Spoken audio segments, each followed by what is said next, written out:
Good afternoon everyone. मैं miss Tiwari. मैं आप लोगों को आज समसामयिक भारत शिक्षा में राष्ट्रीय शिक्षा आंदोलन के बारे में बताऊंगी।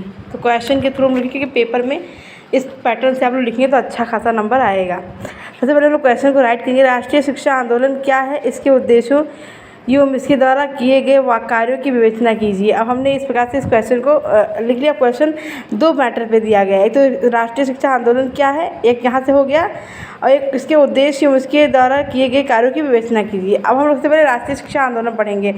सन 1998 में कलकत्ता आयोजित भारतीय राष्ट्रीय कांग्रेस के अधिवेशन में ब्रिटिश शासन को समाप्त करने के लिए एक राष्ट्रीय आंदोलन चलाने का निर्णय लिया गया।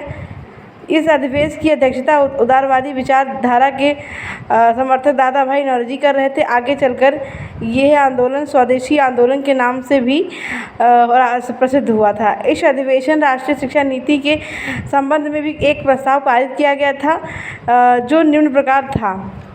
अभी इसका आंदोलन हो गया इतना। अगर शॉर्ट आंसर में आएगा राष्ट्रीय शिक्षा आंदोलन कहते हैं तो आप इसको शॉर्ट में लिख सकते हैं, और अगर लॉन्ग में आए तो इसको बढ़ा के हम लोग आगे।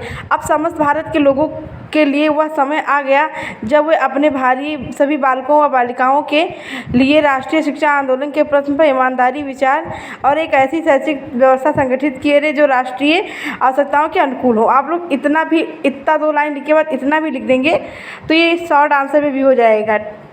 अब हम देखिए, लोकमान्य तिलक ने सांस्कृतिक दृष्टि से गुलाम बनाने वाली पाश्चात्य शिक्षा प्रणाली के विकल्प के रूप में भारतीय राष्ट्रीय शिक्षा पद्धति को करते हुए दक्षिण एशिया समाज स्थापित किया। अग्रवादी नेताओं द्वारा संचालित विदेशी वस्तुओं कपड़ों की होली चलाई गई थी। इसी क्रम में विद्यार्थियों ने विदेशी कागज़ से बनी कापियाँ पेपर देने से मना कर दिया और उन्हें छूने से भी इनकार कर दिया था। शिक्षा के संबंध में विदेशी वस्तुओं के बहिष्कार की झलक कथन द्वारा स्पष्ट की गई। अब हम लोग पढ़ेंगे इसी में लॉन्ग आंसर तो लॉन्ग आंसर आप लोग ऐसे लिखेंगे पूरा।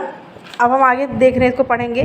परीक्षार्थी के विदेशी कागज से निर्मित कापियों को छूने तक इनकार कर दिया गया।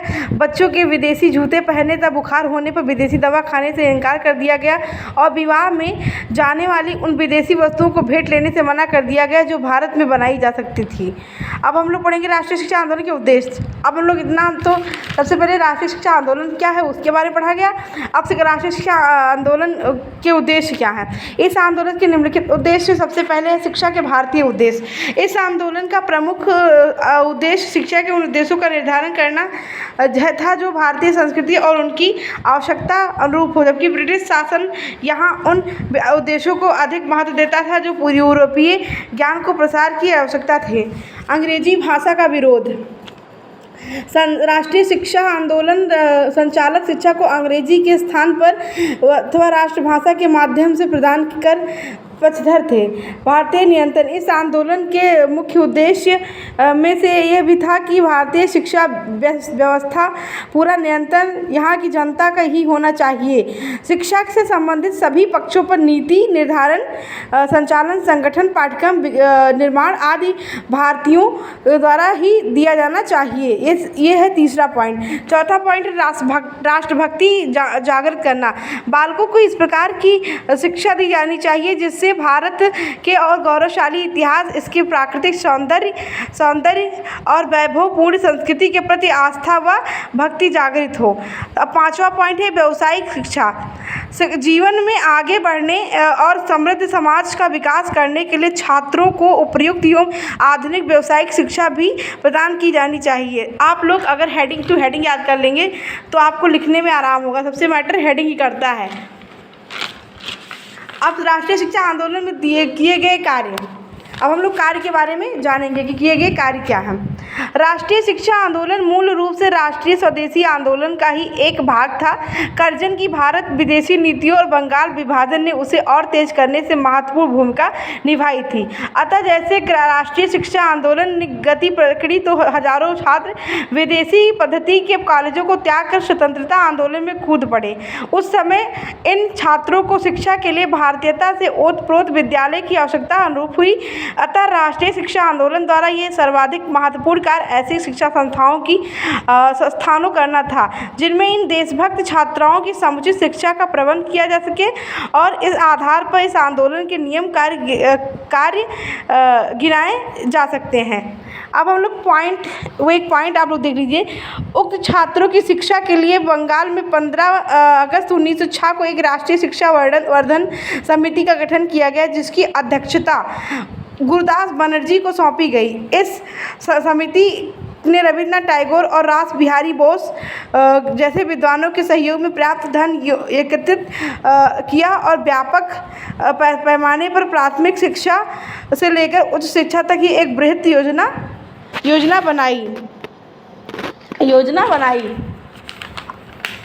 अब हम लोग ये क्वेश्चन और देख लेते हैं इसी में। विश्व भारती पर संक्षिप्त टिप्पणी लिखिए, उद्देश्य एवं विशेषताओं की विवेचना कीजिए। अगर टिप्पणी लिखने को आ जाता है तो टिप्पणी में सबसे पहले आप लोग इसमें डालेंगे हेडिंग की विश्व भारती। शांति निकेतन कलकत्ता से लगभग 100 मील की दूरी पर एक स्थान पर है। यह एक आश्रम की स्थापना रविन्द्रनाथ टैगोर ने किया। इनके पिता देवेंद्रनाथ ठाकुर ने की थी। वह ब्रह्म समाज के अनुयायी थे। उन्होंने साधन के लिए यह स्थान पसंद किया था क्योंकि वह एकांत में था। रविन्द्रनाथ टैगोर बचपन में अपने पिता के साथ वहां जाते थे। उन्हें यहाँ विशेष स्वतंत्रता का अनुभव हुआ। अतः सन 1901 में उन्होंने अपने पिता की अनुमति से यहाँ एक आश्रम खोला, उसकी स्थापना की, जिसे उस समय केवल 5 छात्र थे। निकेतन की स्थापना संतुष्ट नहीं थे।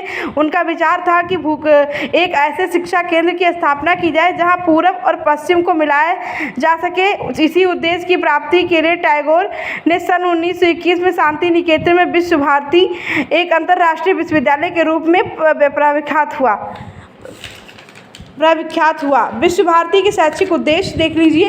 विश्व बंधुत्व की भावना, छात्रों की व्यापक दृष्टिकोण उनके विश्व बंधुत्व की भावना को जागृत करना इसका मुख्य उद्देश्य है। संस्कृतियों का समन्वय, भारतीय एवं अन्य देशों की संस्कृतियों के पारस्परिक सामंजस्य स्थापित करना विश्व भारती का उद्देश्य है। विश्व भारती की विशेषता, विश्व भारती की अपनी अनेक विशेषताएं हैं। ये राष्ट्रीय संस्था न होकर अंतर्राष्ट्रीय संस्था है। यहाँ विश्व के विभिन्न भागों में छात्र व छात्राएं अध्ययन के लिए आते हैं। यहाँ जाति के आधार पर कोई भेदभाव नहीं होता है।